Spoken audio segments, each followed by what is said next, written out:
गुरु भक्ति से मन की शुद्धि। नरेन डे स्वामी विवेकानंद अपने छात्र जीवन में आर्थिक विषमता से जूझ रहे थे। एक दिन उन्होंने अपने गुरु रामकृष्ण परमहंस से कहा, यदि आप काली माँ से प्रार्थना करेंगे तो वह मेरे वर्तमान आर्थिक संकट दूर कर देगी। रामकृष्ण जी बोले, नरेन, संकट तुम्हारे हैं, इसलिए तुम शिव मंदिर में जाकर काली माँ से मांगो, वह अवश्य सुनेगी। यह कहकर उसे मंदिर में भेज दिया। वहाँ उसने और कुछ न कहकर माँ मुझे भक्ति दो कहा और फिर गुरु जी के निकट लौट आया। उन्होंने पूछा, क्या मांगा? माँ मुझे भक्ति दो। नरेन ने कहा, अरे इससे तेरे संकट दूर नहीं होंगे, तू फिर से अंदर जा और माँ से स्पष्ट मांग।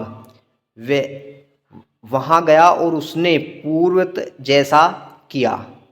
जब तीसरी बार जाने पर भी उसने काली माँ से केवल यही कहा, माँ मुझे भक्ति दो।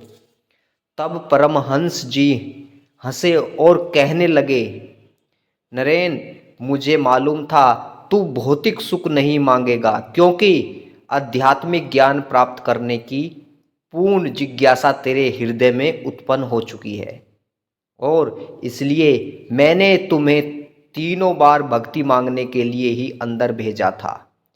तेरे वर्तमान आर्थिक संकट का समाधान तो मैं स्वयं ही कर सकता था। एक विशुद्ध गुरु अथवा भक्त के संदिग्ध में रहने से मन का शुद्धिकरण करना सरल व सहज हो जाता है।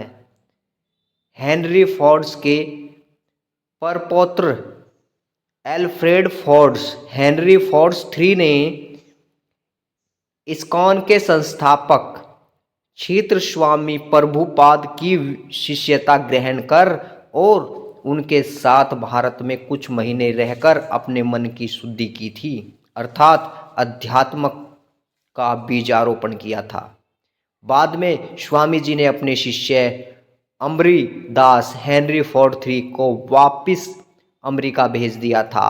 यह एक उत्तम उपाय बताया गया है, क्योंकि एक सच्चे गुरु के निकट उसके शिष्य का अंतर्मन सदा बना रहता है और वे उसकी आत्मा उन्नति का मार्गदर्शन स्वयं करते रहते हैं। अवश्य है, इस लिए पहले जिज्ञासु बने और फिर संत की पहचान के विवेकी बने।